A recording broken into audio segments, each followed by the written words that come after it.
Hello and welcome back. Another video time, I think. God, I really must sort my hair out, I look stupid. So this is the first time coming back to the car after our first drive on the previous video, which, as you know from the previous video, went swimmingly. Went really good, surprisingly good. Again, the only two issues we had was a slight squeak from the bonnet and running out of fuel, which of course is no fault of the car, that's entirely my fault. If I'd thought about it, I would have realised that one jerry can would not equal half a tank of fuel. It would have given you just under, well, just over the absolute bottom. So again, my fault. Although I'm blaming the fuel sender. So firstly, on the fuel sender, because like I say, it was reading half a tank when there was only a trickle in it, and after I went to the pump to fill it up, I say fill up, put half a tank in it, it was reading just under a quarter of a tank. So clearly there was an issue with the fuel sender. So I took the fuel sender out, made sure it wasn't fouling on anything, rotated around a little bit, and no matter how I tried to rotate it, it would always give me a reading that was either below or above what I'd actually put in. Working out obviously how much fuel I put in and the capacity of the tank, you can work out where the needle should be. And even dipping the tank, which I did with a piece of wood, pulled it out, there's half a tank in it, and I can only get it to show quarter tank or almost full. So I've had to take the fuel sender out and bend the little arm on the float just to make it read properly. So that's now done. So that's one good thing. So the fuel sender issue now is done. The tank reads exactly as it should. Didn't want to bend it, but you know, what choice have I got? If it's not working, it's not working. So that's done. That was a nice easy win. And there were two other things I wanted to do. So the bonnet rattle, first of all, has been a nice simple fix. All I've done is only a temporary fix, but it's a fix nonetheless. Although it has now curled up, I've put a sticky strip of neoprene here on that edge. That's where the bonnet was rattling, so the bonnet no longer rattles. Although I do need to stick it down a bit better because it wants to climb back up all the time. So again, temporary measure, but a quick win nonetheless. What else? So the other thing is the brakes. Obviously on these older classic cars, I apologise for the light by the way, it's getting a bit dark in here now. On these older classic cars, the brakes aren't fantastic. They're not servo assisted brakes like modern cars are. You do have to push the pedal quite firmly to get the car to stop, and I don't really like that. So I've invested in an aftermarket brake servo, which was a dead easy install. I picked one up on eBay for about £50. It was for a Land Rover, but it works perfectly well because they're pretty much identical. As long as the ferrule size is right, there's no real issue with it. So our new brake servo is here. So the brake servo is pretty straightforward what it does. It draws a vacuum off the inlet manifold. So I've taken the inlet manifold bolt out, drilled it, tapped it with a thread, put what they call a barb on it, which comes to your vacuum hose, which then obviously goes back to your brake servo. This has got a big diaphragm in it, which basically assists you with the braking. All you then do is run your master cylinder into the brake servo down there, and then it comes out of the brake servo and goes back to all your brakes. So no electrical trickery required, it is purely mechanical, and having now taken out and test driven it with that brake servo, it's much better. It gives you brakes like you get on any modern car. So I think that's a very worthy investment, if any for your peace of mind where you're driving around knowing you haven't got to jump on the pedal. The other thing I bought is an electric fuel pump. It's only a cheap one, but you know, it is an electric fuel pump. Now there's a couple schools of thought when it comes to fuel pumps. A lot of people swear by the mechanical ones that's on the car. It's obviously driven from the camshaft, so the faster the engine goes, the more fuel it pumps, which is what you want. Whereas an electric fuel pump obviously pumps at a constant rate all the time. Some people don't like the electric ones. They do make a bit of a noise, they rattle a little bit. And the reason I bought the fuel pump is because I found that when the car has been sat for a couple of weeks, because mine only gets driven, you know, in fact, I've only just finished it, but it's only going to get driven every couple of weeks, maybe every week or so, you find that obviously after a week or so of not being driven, the fuel in the carbs, in the pots, tends to evaporate out a little bit, I expect. So when you first turn the key, even with a full choke on, obviously it takes a few seconds of the starter going to actually get the engine to pick up. So I bought the electric fuel pump for that. If I wire it into the ignition, then I can turn the key, get it to the first stage where the lights come on, the fuel pump will start to prime the system, build up fuel pressure, and then when you turn the key for the starter, it should go straight away. Now that was because I was having a bit of an issue starting the car previously. I'd found that, as well as obviously taking a while to build up fuel pressure, it was killing the battery quite quickly, and a couple times I had the starter get hung up on the flywheel, or so I thought. You turn the key, you'd get a clunk from the solenoid, and then nothing else. And even rocking the car backwards and forwards in gear didn't seem to knock it off. So I thought it was an issue with the starter, because it was a second-hand starter, and it may have been. The shaft on the starter was a little bit sticky, so I've taken it out, cleaned it, put it back together again. But I don't think that was the issue. And I also found the battery was it was killing the battery just running that starter all the time. And it happened again, and I had someone with me, and he said, "Have you checked the earth?" And I thought, well, you know, it's never been an issue before. Everything else in the car works. It all shares the same earth. And lo and behold, you have a bolt, which is over there. If you can see where my finger's pointing, you can barely see it, but that captive nut on the back there that the negative of the battery goes to, basically that was a weak connection. I didn't scrape away anywhere near enough paint. The bolt was reasonably loose, so after taking that off, getting it back to bare metal, putting it back together again, tried it again, and it goes straight away, no problem. So I may not bother putting the electric fuel pump in now, because that's really why I bought it, for that starting issue, trying not to kill the battery. So I may not use the electric fuel pump now, I don't know. It seems to work okay with the standard fuel pump. Obviously some people run the standard fuel pumps, so they can't be that bad. So I'm not too sure. But it's a good thing to have spare with you just in case. So it might get relegated to my spares box in case I ever need it if I'm out and about. Not too sure with that one yet. And the last thing I really want to get done with the engine is to get it tuned properly. I wouldn't say I did a half-assed job of tuning it, because it runs okay. But I noticed when I went out to get fuel and I was going down the road and put it under a bit of load, it was a bit ba-ba-ba-ba-ba-ba-ba-ba. Now that might be just because it didn't have much fuel in it. It was better coming back, and maybe because it's warm, I don't know. I've got my suspicions that it's running a little bit lean. If you listen to the exhaust note, it's a bit irregular. Ba ba ba ba ba ba ba ba ba ba ba ba ba. Sounds almost like it's missing a bit, but I think it might be running a bit lean.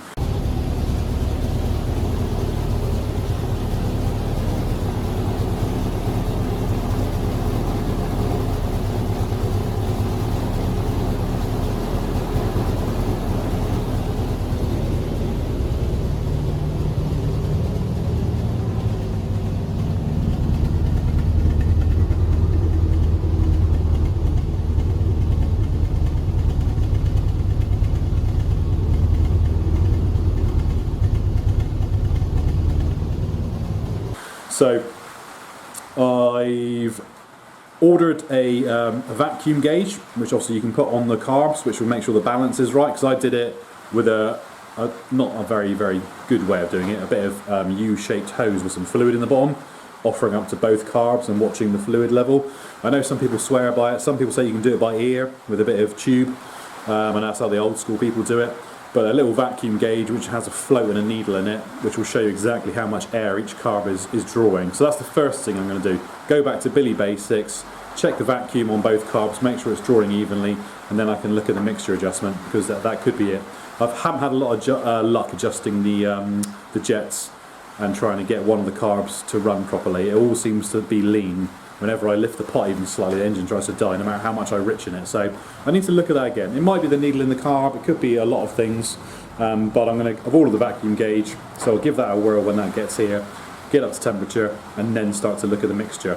Now a friend did lend me a colour tune, which is one of those see-through spark plugs, so you can actually see the colour of the flame in the chamber. Obviously if it's a yellowy orange colour, you know it's too lean. It wants to be a nice sort of, as they say, Bunsen burner blue colour for it. Problem is, it's one of these chaps, and you may or may not have noticed the issue already. It's a 10mm spark plug. I've never seen anything with a 10mm spark plug. So I was getting all excited about using it, and then turns out the spark plug is way too small.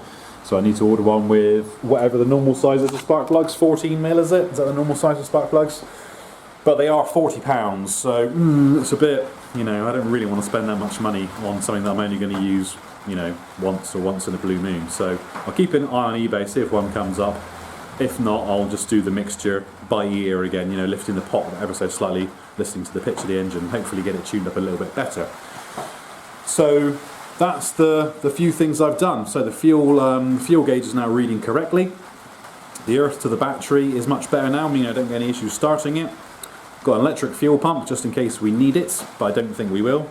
And obviously the servo assist for the brakes, that's a really big thing. That makes the braking and driving the car so much more enjoyable, so you just haven't got to worry about it as much. Get my brake servo sorted. So for the time being, even if I don't put the electric fuel pump in now, let's get the wiring done for it, because it is a bit of a pig on these, I'll be honest. I've had a bit of a scurry round looking for switch lives. Now I can find a couple permanent lives in the boots, which are for the boot light and the switch. I've pulled the, what's it called, glove box out, so I've got a few spare wires in behind there, mainly for the cigarette lighter, the down lighters for the footwells, and the map reading light. I haven't got any of those in at the moment because, you know, I'm not driving at night time, so I don't need them. So I've just left those loose for the time being. Checked all those, they are all either permanent lives, well, they're all permanent lives, should I say. So there aren't many switch lives in this car. Obviously you're going to have a switch live at your ignition, which we've had to look at, and you can get a switch live from up at your coil. But I don't want to take it from the coil, because obviously the coil is taking the charge, which is then firing the plug. So I don't really want to tap into that and potentially mess around with any of the voltage there. I know the coil, got a feeling the coil drops down to 10 volts when it's actually running. So, you know, and the fuel pump's designed to run on 12 volts, so again, I don't want to mess with it too much. I could pull a switch live off one of the fuses in there behind the battery, but again, they're a bit of a pig to get to. You know, you're up in the back inside there pulling connectors out, and again, I don't really want to mess around with that. So I think it's just going to be easiest to pull a switch live from the ignition. So if you take the, if you can see what I'm doing here, the plastic covers off the top and the bottom of the column there, you'll see the back of your ignition barrel here. If I just zoom you in there a little bit. So this one, the brown, is a permanent live. The one below it here is a switch live. That is to say, it's only got 12 volts when the ignition is on. So what I'm going to do is I'm going to take a little bit of the insulation back off that, solder a wire onto that, whoops, wrong way. And then what I'll do is run my new switch live cable underneath the dash out through the bulkhead, because I need it for two reasons. One is for my horn. I've put an aftermarket horn in this car, which was probably a stupid idea. You can see the wiring there on the back of the radiator bracket, and the horns themselves, bob, down there. They're like labelled as classic car horns, and they do make a sort of tooty noise, but they are a bit annoying, I'll be honest. At the moment they're wired into the battery, so they're on a permanent live, which means even with the ignition off, if you accidentally touch the end of the stalk, you pop your horn. I wanted to do that purely for my first test drive when I took it out onto the road, so that everything on the car worked, just in case the police pulled me over for any reason. The car is fully legal, but in case they pulled me over, I wanted to be able to say, yes officer, everything works. Here's the horn, hazard lights, etc. Seemed like the sensible thing to do. But it's on a permanent live, and I don't want a horn on a permanent live, because like I say, if you accidentally get in the car and nudge it, you get a toot, and it wakes you up real quick. So I need a switch live for the horn, and I need a switch live for the fuel pump, which is going to be in the boot. Hence why I'm doing the cable up to here. I will then branch it off, give one live to the horn, the other one will then follow the fuel line down underneath the chassis rail. Basically I'm going to zip tie it onto the existing fuel line, out to the back, and then obviously my electric fuel pump can go in the back, and I'll take a negative off the stud where the lights go in the boot corner. Okay, big moment for me. Just had the car out, taken to the garage, put 25 quid worth of fuel in it, and I did it on my own. Nobody following me, nobody in the car with me. Surprising how nervous you get. It's like I said before, I've been driving since 97, however long that is, and whilst I've only driven modern cars, I've never driven classics. I'm surprisingly nervous driving this car. Every time it chugs or coughs or spits, I get like, oh, is something wrong? Is it going to stop at the side of the road? Is it going to be really embarrassing? Am I going to have to push it back? Oh, you know. So I know that's just a case of having to build my confidence with the car. You know, having to take it out on my own, drive it repeatedly, longer and longer distances until I realise it's not going to stop and abandon me in the middle of nowhere. It will start when you turn the key. And as long as it's got fuel in it, it'll keep going. So, you know, there is that. I don't want to sound too proud of myself or anything, because I've just driven to the garage and back. It's literally 300 yards down the road and back again. But it's a nice, warm, sunny day. So, of course, everyone's out. Everyone was watching me, which is quite nice. You know, everyone's looking at the car, and I'm thinking, shit, if it stops now, I'm going to look like a right knob. But no, she's all right. Welcome back. It's another day. As you can see, I've cut all my hair off. I got bored with it. Hair doesn't suit me. Anyway, not here to talk about haircuts. Finished in the wiring for the horns, the switch light at the front. Really must sort this curly strip out.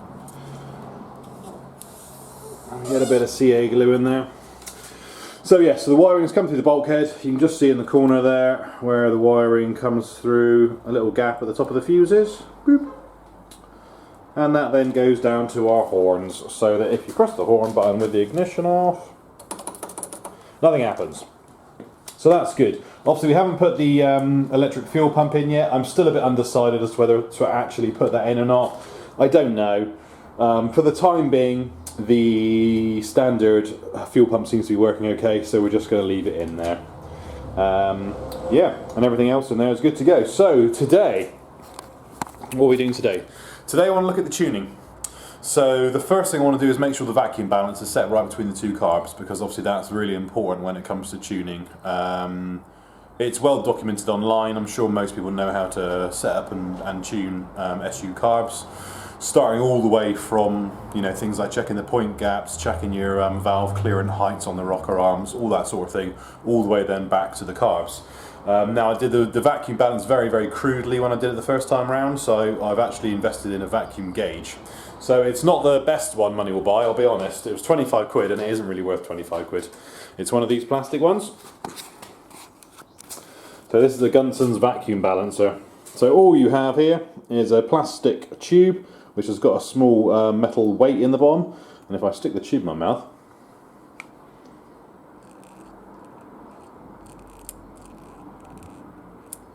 and suck on it, you can see it's got a small metal weight in it, which obviously gives you a reading on the scale.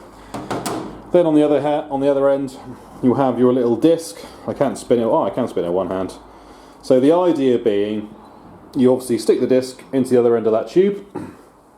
This then gets pushed into the mouth of the carb, and we leave these three holes wide open, and we see what reading we get on the gauge.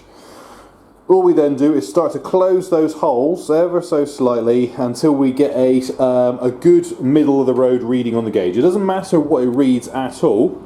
You just want it to read somewhere like, you know, bang on 5 or bang on 4 or maybe 3. Doesn't really matter where it reads it. And you just keep adjusting that gauge, restricting the airflow to the air meter until we get a mark. This goes 1 to 5, so let's say we use 3 as our middle of the road gauge. So we're going to keep closing those holes until we can get that little silver ball to sit at the 3 mark. That gauge is then essentially calibrated for the carb that you've done it on. All we then do is move that across to the other carb and see what reading we get. Now if we get the same reading, go straight to 3, we know that our carbs are balanced, they're drawing the same amount of air in.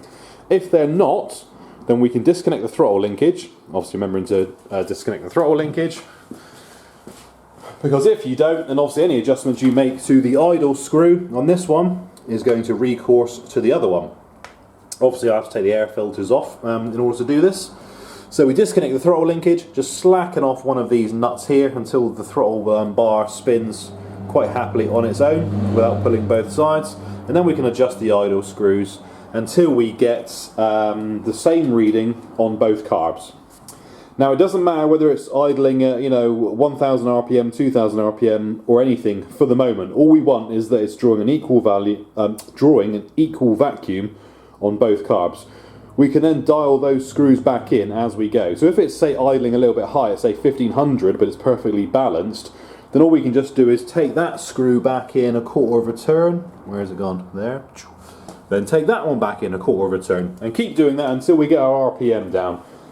But before we get for a good RPM drop, we also need to do the mixture. Now I know we've looked at mixture before, and if you've handled these carbs, you'll know how to adjust the mixture by winding the jets up and down.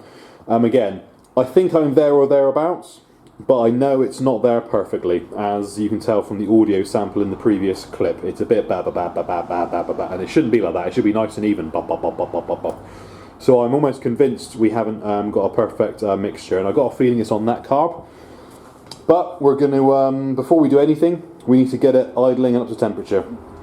So before I take the air filters off, because I don't want it running up to temperature with the air filters off for obvious reasons, it will suck a spider or something in. So I'm going to leave it as is for the moment. I'm going to leave the throttle linkage connected, and then we're going to start the car. We'll get it run up to operating temperature, leave it just idling for a few minutes until it gets warm. Then I'll turn it off, come back, pull the air filters off, and then we'll check the vacuum balance on the carbs. And then once we're happy with that, we'll then look at the mixture screws and see if we can get this thing tuned in nicely. I did pull the rocker cover off yesterday and just went back and just double checked the valve clearance heights, and they are all bang on. So I'm pretty happy with everything that's up here. So everything in the dizzy I'm happy with, all valve I'm happy with. So that leads us down here. So the first thing, let's see how the cold start is on this. It hasn't been started for over a week. So I'll set the camera up and we'll see how she starts. Safety first. We've got that door wedged open, and we've got the other door down the bottom. Can't really see it. The other door down the bottom is also wedged open. This creates a nice through draft, just so we don't poison ourselves, because that'd be dull, wouldn't it? So what I'm hoping is that with full choke, the car will start within maybe 6 or 7 turns of the starter, and then I can come down off the choke within about 10 seconds. That's the plan. Let's give it a whirl.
So just going to leave it there for a minute.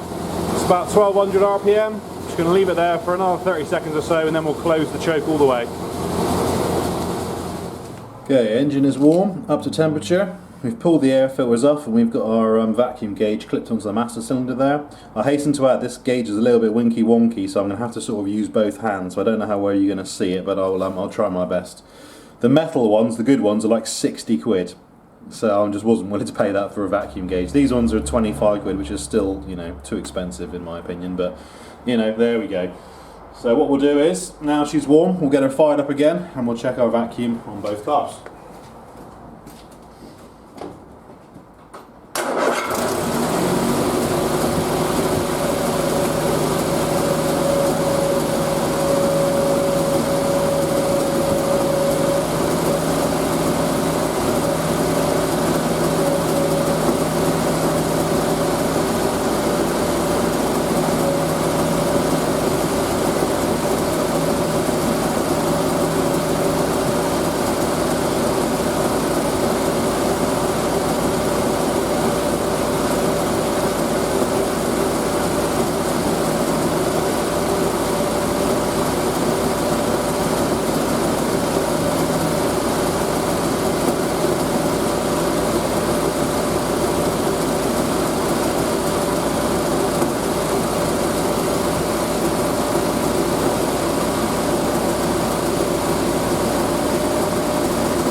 Okay, so we just had a little play with the height of the jets, and I'll put the other video in I took earlier, but it sounds better to me already.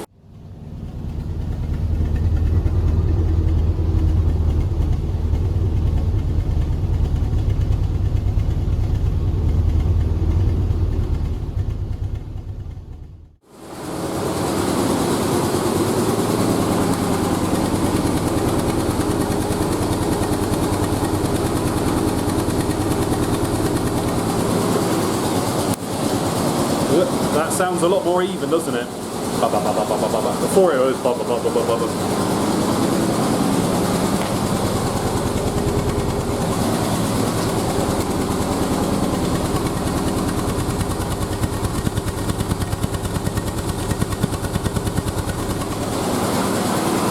So I think we're on to a winner. I'm just going to get them on a little tinker and just see if I can improve it slightly. But it's ticking over lower as well. It's ticking over 1,000 RPM now.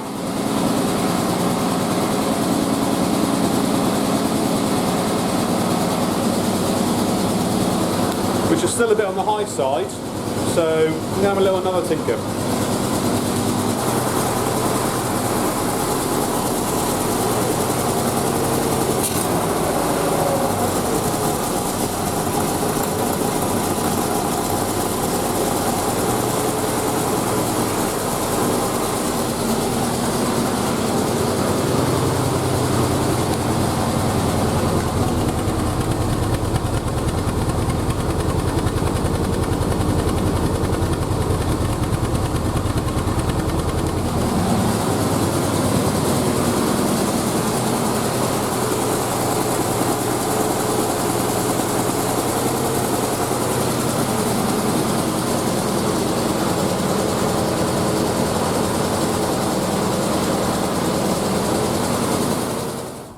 Okay, so another thing I want to get done today is getting the timing set properly. Now, whilst the timing is okay in terms of taking the car out, driving it around, etc., one of the problems I always get is trying to get the idle down. It will sit quite happily about 1,000 RPM, and if you looked at any of my previous videos, it all seems to idle at about 1,000 RPM, but obviously, you know, you want to get it down lower than that, 650 to 850. 850 would do me, I'd be happy with that. Not that driving a car around at 1,000 RPM idle is going to kill you, it's just, you know, it's just not ideal, is it? The engine's working harder than it needs to. So in order to get it down, I've been asking a couple of questions on the forums, and people are suggesting it's probably the timing. So whilst you've set the timing and it runs and all the rest of it, it might not be set absolutely correctly. That, or I may have an air leak, which is why I'm getting issues with the mixture. I can get it set thereabouts, I just can't get it there to where I'm super happy with it. And it could be playing the throttle shaft. So if I show you the throttle shafts, they are notorious to wear. So if I can see, there we go. So that's the throttle shaft here. Isn't really. It's very difficult. It's almost impossible to film and show you at the same time. I do apologise. But yeah, there's quite a lot of movement in that throttle shaft.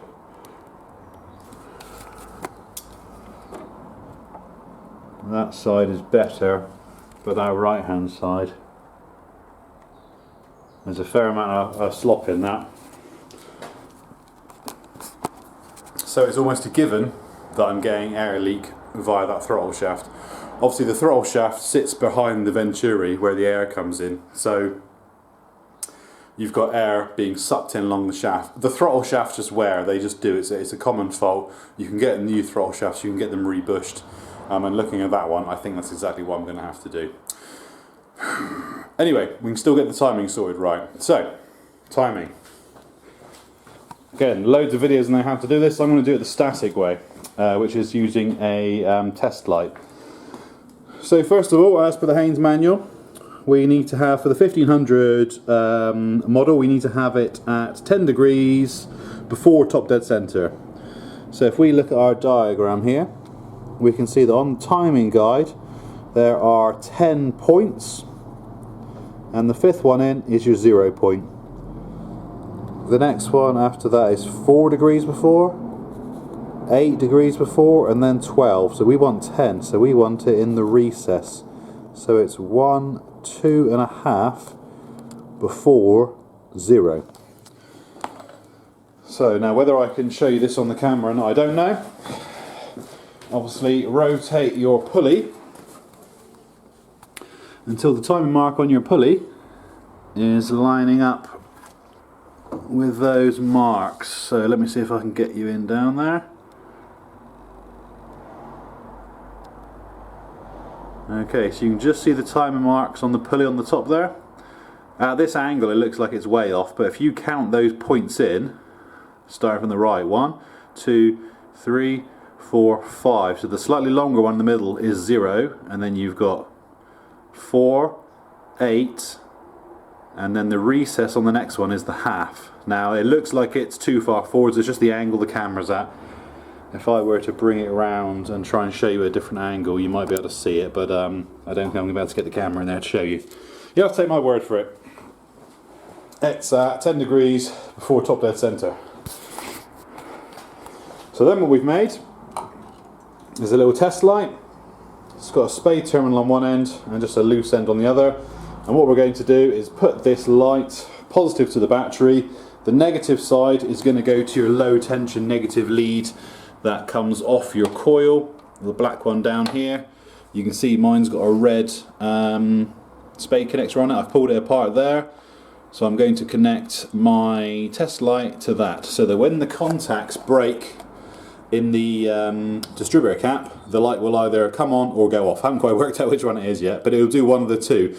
And what we can then do is slacken off the nut on the distributor, turn it ever so slightly until we get it to where the light is just about to either switch on or switch off, depending which way around it works. And that will mean then obviously the break point of the points is aligned with 10 degrees before top dead center. So let's see if it works. Okay, so we have our test bulb down there just hanging in the air. Positive is just twisted around the positive stud of the battery, and the negative is going on to the low tension negative wire coming from the dizzy. At the moment the bulb is unlit, but if I twist the distributor slightly, you can see the bulb then lights. Turn it back and it goes off. So what we're trying to find is that sweet spot where the bulb is just about to come on. So twisting, twisting, twisting, twisting, there. Give it a little tap.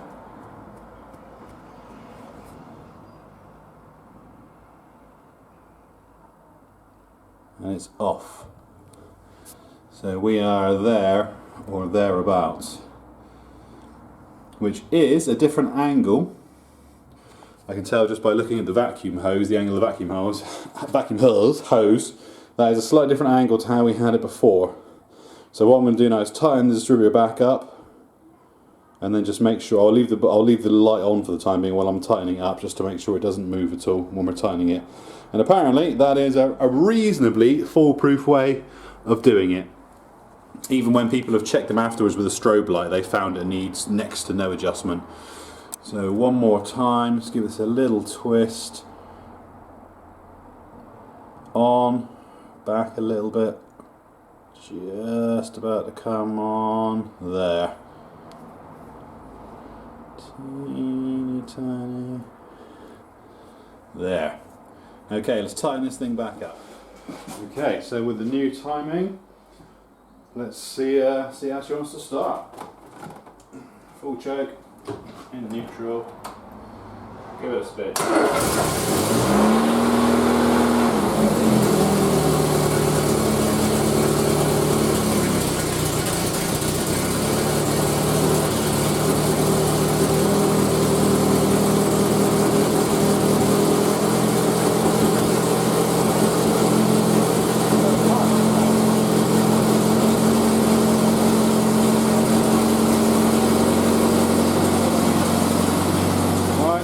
Leave her to warm up.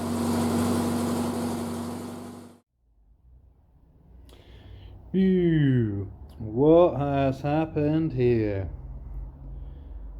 Where have the carbs gone?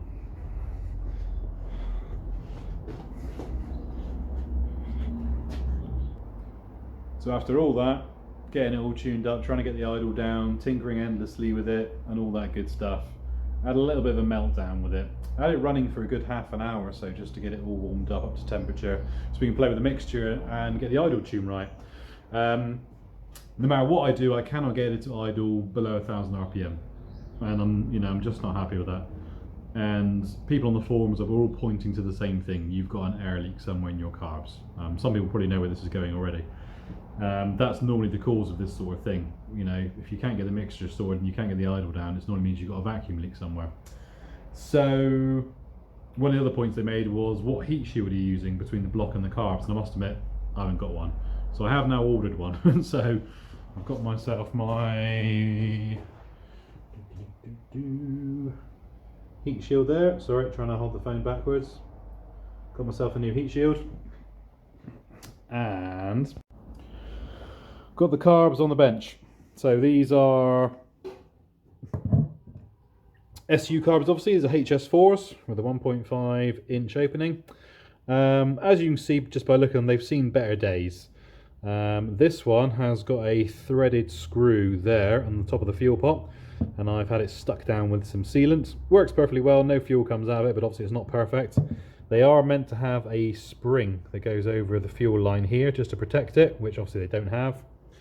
And a couple other quirks. One of the biggest quirks is this. Notice the colour around the throttle shaft. See how black it is? Same on the linkage on that side. See how black it is? And this is why.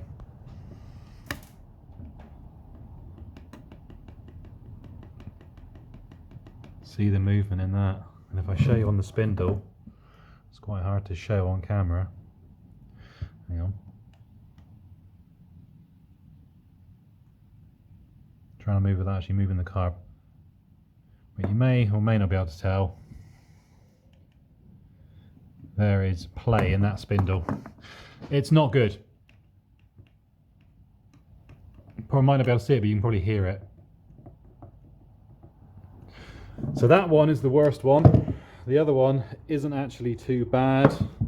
I mean, it's still not good. Again, you can see blackening around the spindle, and the same here, where obviously it's been burning, throwing gases out there. This one hasn't got as much lateral play, and it's got a very small amount of play that way, but if you look, you can just see fluid there. So that's a little bit of fuel that's in there. So either way, they need new throttle shafts. So we've got air coming in around the spindles on the throttle shafts. Now you've got a couple options here. You can buy oversized throttle spindles. So because normally what happens is they actually wear the spindle itself. The spindle is obviously made of brass, so they normally wear the spindle themselves. And when you take them out, you can see they've got a definite recess around them where they've worn. Sometimes they wear the body. So you can buy oversized throttle shafts. We have to ream the hole out through the carb and then obviously put the new bigger shaft in. You can get them shimmed, so they put a small brass shim in, drift that in, and then put an original throttle shaft back in. And obviously put new butterflies on as well, because obviously the butterflies themselves wear. But because I've just pointed out I've got a few issues with those, the fuel pot, and there's a couple other little niggly bits with them, I'm not overly happy with them. So basically I've ordered a new pair. I say new pair, not new pair. You've seen the price of new ones. If you want to buy a new pair of HS4 SUs, they're almost £900. That's what I paid for the car. I'm not doing that. But the chap I've just bought a pair off for £300, which have been refurbished. So they've got all new seals, new screws, new throttle shafts, etc. They've had a full official SU refurb kit. So I got a pair of those on the way. So I just thought, you know what, rather than go through all the rigmarole of pulling those out, ordering the throttle shafts themselves are £27 each, just for the bar. Obviously the butterflies are on top of that, and then you've got to go through the rigmarole of drifting them out, making sure they're right, make sure there's no wear to the body, and you can't guarantee there isn't any wear to the body. So if I spend that much money, that's over almost 60 quid including postage. If I spend that on new throttle shafts and then find they're still a loose fit because the body is obviously worn, I'm going to be a bit annoyed. So I thought, you know what, sod it. Get someone who's refurbed them. I've asked him to double check the throttle shafts. He said they're absolutely fine. So we'll see when they turn up. They're going to be in better condition than my old one. So new carbs on the way. Stick them in. We've got the heat shield to go in, so we shouldn't get any heat come back. What I was saying earlier, I forgot to say, is that we had it running for half an hour or so, and then it started running really, really badly. And when I looked down, I could see bubbles in that fuel line at the bottom where it goes from the bottom of the fuel pot across to the jet. See bubbles in there. Now of course that defies the law of physics. Even if you've got air coming through your fuel line, it can't go down into the fuel pot, sink to the bottom and then come through into the jet. So what we've got there is overheating in the car body, which is then starting to atomize, vaporize the fuel. That's why we're seeing bubbles. That's why it started running badly. And it ran badly to the point that when I turned it off and tried to start it again, it wouldn't start. It was just going round and round and round on the starter, but it would not fire at all. And it had been running for half an hour before that. So, you know, I think it had overheated quite badly. So heat shield, new carbs, and also ordered the new thermostat and temperature sender. Because that thermostat, the top cap on the thermostat gets red hot to the point where you can't put your hand on it for more than about a second, otherwise it will burn your hand. It's getting that hot. But the top hose on the radiator is only getting lukewarm. So I don't think that thermostat's opening properly. I pulled the thermostat out, dropped into a cup of boiling water in the house, which is apparently the test you do to see if it opens, and it didn't open. So it's the thermostat that came with the car, it's knackered. So I think it was overheating, water was getting hot, and obviously the heat is coming back to the carbs. Other people have said when you're doing the mixture, be careful in a small area like this, because ideally you want a fan blowing through it. I know you've got the fan on the engine, but they do get hot. And again, they have a heat shield for a reason. So word to the wise, if you're doing the same as me, get a heat shield. They're only a tenner, or you can get a polished stainless steel one for about £30. So, you know, I haven't got a show car under the bonnet. There's no point in me putting chrome and stuff in there because, you know, it will look like a gold filling in a mouthful of rotten teeth. No good. So we've got one of the original spec heat shields. Again, they're only a tenner. New thermostat, £5, and a temperature sender switch, again, £5–10, something like that. Because my temperature gauge tells me the water's at about 60 degrees when it's red hot. So that's wrong. That should be up to like 90 degrees. So yeah, and I think again it's the original temperature sender that came with the car. So thermostat out, temperature sender out, new carbs, heat shield.